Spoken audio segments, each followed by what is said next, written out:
rồiสวัสดีสมาชิกทุกท่านเนาะวันนี้พีซีพีสั่งมาแล้วเบียวเนาะฟัดต่อกับปาติโก้เนาะเอามาใหม่ล่าสุดปี2025นะ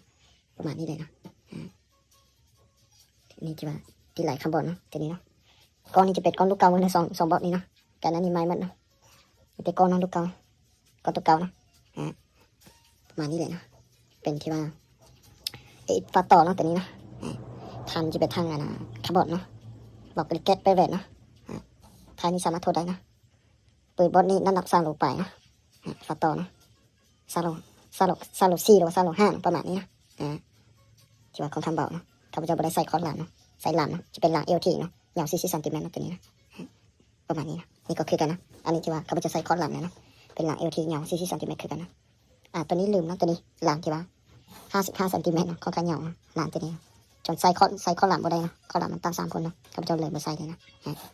อันนี้จะเป็นที่ว่ายาว40 เซนติเมตรนะปาติโก้นะใบล่าสุดปี2025นะฟัดต่อก็คือนะประมาณนี้เลยนะข้าพเจ้าบ่ได้มารีวิวเคลื่อนโดดนะตัวนี้จะเป็นทางอลูมิเนียมหัวตักนะ0.45นะตัวนี้นะน้ำหนักปืน3.6 กิโล3.6 กิโลนะ3.6นะประมาณนี้เป็นเกตเซียนที่ว่า US นะของเงียบที่ว่า 98% นะตัวนี้นะเป็นกอง BSA กองนี้จะเป็นกองลูกเก่านะข้าพเจ้ามาเทให้นะกองส่งให้ลูกค้านะเทปแบบนี้นะอันนี้ก็คือกันข้าพเจ้าเทปให้นะก็ส่งให้ลูกค้านะประมาณนี้เลยนะเทละเอียดเราก็จะส่งให้นะปาติโก้นี่จะเป็นที่ว่าสารไทยนี่จะเป็นไทยตัวเอลนะไทยตัวเอลเราซอนี่จะเป็นเราซอเปียโนนะค่อนข้างแข็งเราซอนี่นะเป็นเบากริกแคทไปเลยคือกันนะเบานี่ออกมาไม่ล่าสุดปี2025นะ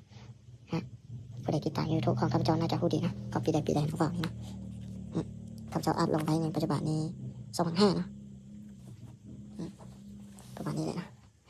วิดีโอนี้ก็จบเพียงเท่านี้นะขอให้ติดตามวิดีโอต่อไปนะขอเข้าใจนะ